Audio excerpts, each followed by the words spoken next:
તો ગુરુનું આ મહત્વ બતાવે છે કે ગુરુની કૃપા દ્વારા ઠાકોરની કૃપા થાય છે અને કે જે શ્રી ભાગવત શાસ્ત્રેન વિના ભક્તિ કથમ પડે. ભાગવત શાસ્ત્ર એટલે ભગવાનના શાસ્ત્ર, ભાગવતના શાસ્ત્રના જ્ઞાન વિના ભક્તિ ક્યાંથી મળે? અર્થાત કઈ પણ ભાગવત શબ્દનો ઉલ્લેખ કરે છે અને એ જ વાત આપણે અમરીશ ચરિત્રમાં પણ કહે છે, અહમ ભક્ત પરાધીનો યસ સ્વતંત્ર યુવલ દ્વિજા સાધુબીર ગ્રસ્ત હૃદયો ભક્તય ભક્ત જનપ્રિયા. અહમ ભક્ત પરાધીન અમરીશના ચરિત્રમાં દુર્વાસાને ભગવાન કહે છે કે હું તો ભક્તને આધીન. ભગવાન ભક્તને આધીન છે, હું સ્વતંત્ર નથી. એને કહી દીધું કે અમરીશની ક્ષમામાં મારા સુદર્શન ચંદ્રને પાછું ખેંચી શકું એમ હું નથી. જો અમરીશ કે તો જ થાય.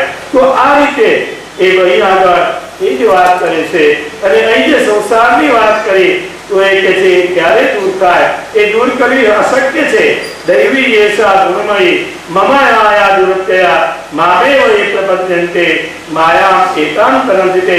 ગીતાનો આ શ્લોક અહીં આગળ આચાર્યએ બતાવ્યો અને ગોપીનાથજીએ બતાવ્યો અને અહીં આગળ એક ક્રીડાત્મક મસુજત પૂર્વમ સ્વાત્મના સ્વાત્મકમ જગત પુષ્ટિ પ્રવાહ અને મર્યાદા ગ્રંથમાં જે વાત કહી કે આ વૈષ્ણવ એ ભગવાનના શ્રીઅંગમાંથી ઉત્પન્ન થયેલા છે એ જ વાત આ શ્લોકમાં મળે છે અને એ જ વાત ભાગવતના શ્લોકમાં પણ મળે છે. ક્રીડાત્મ આત્મન ઇદમ ત્રિજગત કૃતંતે સ્વામ્યં પુતત્ર કુદિયો પરઈશ કુરિયો કર્તુ પ્રભુ સ્તૌતિમસ્ય તાવંતિ ત્યક્ત શ્રીવાલ પ્રકરણો પિતકટત્વાદા. તો અહીં આગળ પણ શ્રીમદ ભાગવતના શ્લોકોને અહીં ગોપીનાથજી બતાવે છે. એ જ રીતે કે જે અતસ્તદનુરોધેન રતિરાસો યથા ભવે. ભગવાનમાં રતિરાસ અથવા ભગવાનમાં પ્રીતિ એ ઉત્પન્ન થાય. રતિરાસ શબ્દ એ વાપર્યો જે ભાગવતમાં આપણને મળે છે ત્રીજા સ્કંદની અંદર યસ સેવયા ભગવતા કૂટસ્થસ્ય મધુત્વિષા રતિરાસો ભવે તીવ્રા પાદયોર વ્યસનાદ. તો એ જ રીતે ઇષ્ટમ દત્તમ જપો તપ્તમ મૃતમ યચ્ચાત્મન પ્રિયમ દારાન સુકાન ગૃહાન પ્રાણાન યત પરસ્મૈ નિવેદે.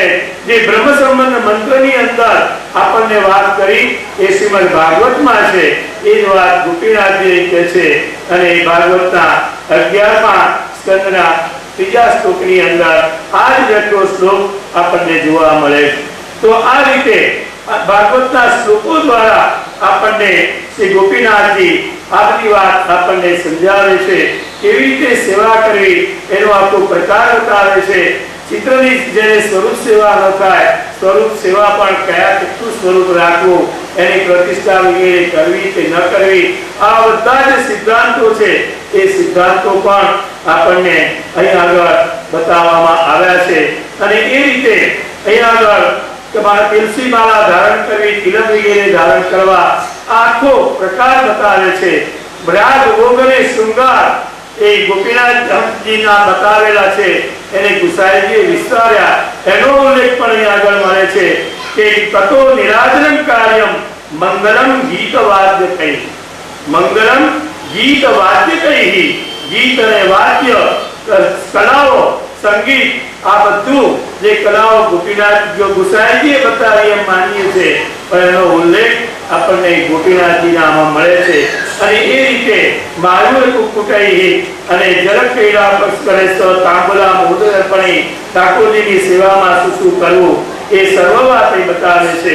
અને કહે છે કે એના અનુસરની અંદર શ્રીમદ ભાગવતનો પાઠ કરવો જોઈએ. ભાગવતનો પાઠ ન આવડતો હોય તો આપણે જેને આવડતો હોય એની પાસે સાંભળવો જોઈએ. સર્વથા વૃત્તિ ભાવે તું યામ માત્રમ ભજે કરે અને દરિદ્રસ્ય કુટુંબાતા વિદ્વાન ભાગવતમ પઠે. પણ ભાગવતનો પાઠ દરેક વૈષ્ણવે એ હંમેશા કરવો જ જોઈએ. અને એ રીતે અહીં આગળ કહે છે કે કોઈ પણ સ્વરૂપે શ્રુણ્યાદ વાપી લીલા, ભગવાનની લીલા અને એની કથા એને શ્રવણ કરવી જોઈએ. ભાગવતો મહામ હંમેશા કરવી જોઈએ. આ આપણને ઉપદેશ ગોપીનાથજી આપે છે. અને છેલ્લા શ્લોકમાં કહે છે ઇતિ ભક્તિ શાસ્ત્રે છે. આ કયું શાસ્ત્ર છે? ભક્તિ શાસ્ત્ર છે. એ ભક્તિ શાસ્ત્ર એટલે ભાગવત છે અને ભાગવત એમાંથી ભક્તિ મળે છે અને એ દ્વારા આ ભક્તિ માર્ગ એને બતાવવામાં આવ્યો અને એ ભક્તિ માર્ગના સિદ્ધાંતો આપણને આચાર્યચરણે બતાવ્યા અને એ કૃષ્ણની સેવા અને એ કૃષ્ણની સેવાને તે ભાગવતમાં આપણને કૃષ્ણ ઓળખાવ્યા, આચાર્યચરણે સુબોધિનીમાં અને ષોડશ ગ્રંથમાં કૃષ્ણ ઓળખાવ્યા. એ રીતે શ્રી ગોપીનાથજીએ શ્રીમદ ભાગવતને પ્રાધાન્ય આપી અને આ ગ્રંથની રચના કરી. પણ આપણો કમનસીબ છે કે ગોપીનાથજીના ગ્રંથોને આપણે જાણતા નથી, સાંભળતા નથી અને આપણે સંપ્રદાયમાં વિસરાયા છે. પણ સત્યાગ્રહની અંદર શ્રી ગોપીનાથજીનો ઉત્સવ એ ગોપાલજી મહાપ્રભુજી અને શ્રી ગુસાઈજીના ઉત્સવની માફક ઉજવાય છે. એ આપણું એક સૌભાગ્ય પણ છે. હું આપનો સમય વધારે લીધો હોય તો આચાર્ય ચરણની ક્ષમા માંગી લો.